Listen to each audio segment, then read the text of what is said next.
Okay, Wales have defeated England 21 points to 13 in actually what I would describe as a poor game from a technical. If you're a coach and you're watching this game, you try to show your students or your team how not to play rugby. These two sides, tactically, their kicking was poor. The handling errors, there were a lot of them, a lot of turnover, and a lot of penalties by England, and to a certain extent Wales as well at times. But England's penalty count, I do not know how to describe this. It's an issue, and it's not going away because England and the coaching staff, and that includes Eddie Jones, aren't fixing it. It's plain and simple.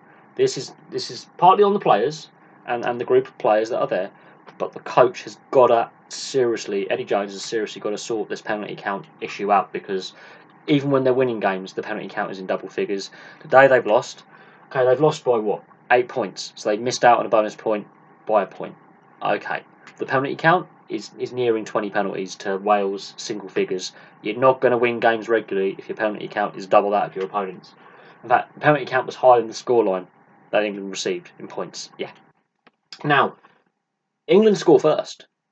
England was slightly edged the first half in a very poor tactical kicking display by both sides. Both sides tactically kicking.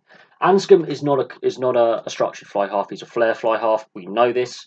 But he was put in because Dan Biggar wasn't fully fit enough to start, and we'll get to Dan Biggar and the heavy strapping on his left leg at the end of the video. Daly misses a penalty on 6 minutes. They should have gone for the corner and targeted the Welsh set play in defence, because the Welsh line out, Welsh maul, even if it's England ball, defensively they're struggling, and in offence they're struggling. The Welsh line out, when it's their throw-in, is at 60%. And the tactical kicking, poor. Missed penalty. Farrell knocks the penalty over on 17 minutes. Anscombe responds on 23. The Tom Curry try comes from poor set play by Wales. They did not control the maul correctly. They allowed enough England players to stay bound. Courtney Lawes disrupts. Now, whether it's a knock-on or Courtney Lawes has stripped that ball out, either way, it's very good disruptive work by Courtney Lawes. England go down the other end, and then Tipperich, in his clear out of Ben Youngs, decides to hold Ben Youngs on the floor and not get back in the defensive line. Tom Curry goes for a massive hole that shouldn't be there, and it was a very good try because he's used a bit of vision. And Farrell converts. Okay, it's 10-3. It's a scrappy first half. It's an intense first half. England, I think, are defensively on top. Wales, I didn't get their ball running. When you've got some threatening back three, like you've got Adams, you've got Williams, Liam Williams, you've got George North. Now, George North may not have the pace anymore, but he's a big, threatening, destructive ball runner. One up into 2 3-man tackles. They got no change in the first half.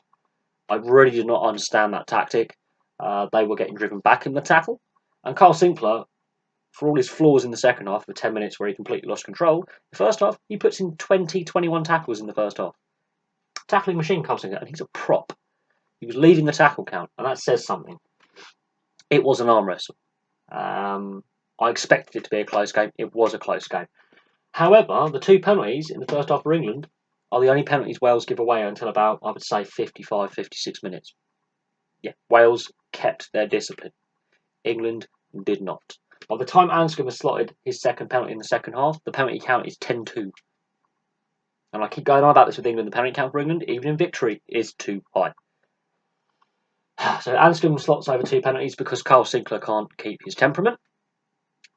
We're here again in the, I think, second, third game in a row that Carl Sinclair has given away the most penalties by an England player. That cannot continue.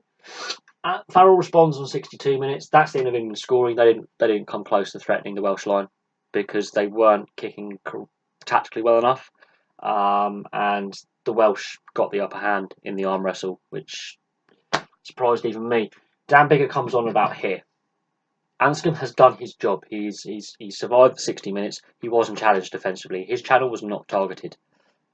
When you've got players like Tuolagi and Vunipola, run down his channel, make the less experienced fly half defend, and he's also smaller than Dan Biggar as well. He's less physical. They didn't test him in defence at all. So poor tactical kicking and poor. You got to target the weak defenders. Anscombe was not targeted at all. Dan Biggar comes on. He is playing on one leg. His left leg is heavily strapped. He's either got a knee or a muscular injury or maybe a ligament problem. But he's fit enough to play 20 minutes, and in those 20 minutes, he completely turns a very turgid in the sense. I wouldn't say turgid game. It was an exciting game, but it was poor quality by both sides. Ball retention, poor. Set play, not good enough. Constant resetting the scrums, dull. Like international level, it's getting more and more problematic the last 10, 15 years. The scrum area is poor. Free kicks given away at lineouts. When the Welsh lineout is not functioning properly, don't give them free ball. England did that a lot. But Dan Biggar comes on, and it's been a very passionate game. We'll say that. Very passionate game. But the technical side of it was poor by both sides. Dan Biggar comes on, and Wales change. Wales play better with Biggar.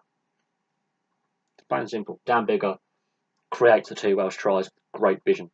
Both on advantage plays as well. Now, other fly halves or scrum halves will just chip the ball ahead and get the penalty. Dan Biggar wants to score tries when he has possession with an advantage. That pass for Cord to create Corey Hill's try is brilliant.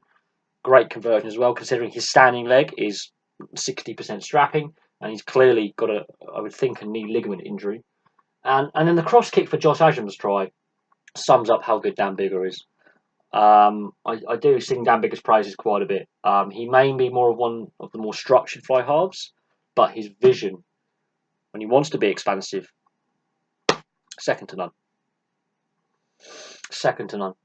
I don't know how to describe how important Dan Biggar is to this Welsh side right now.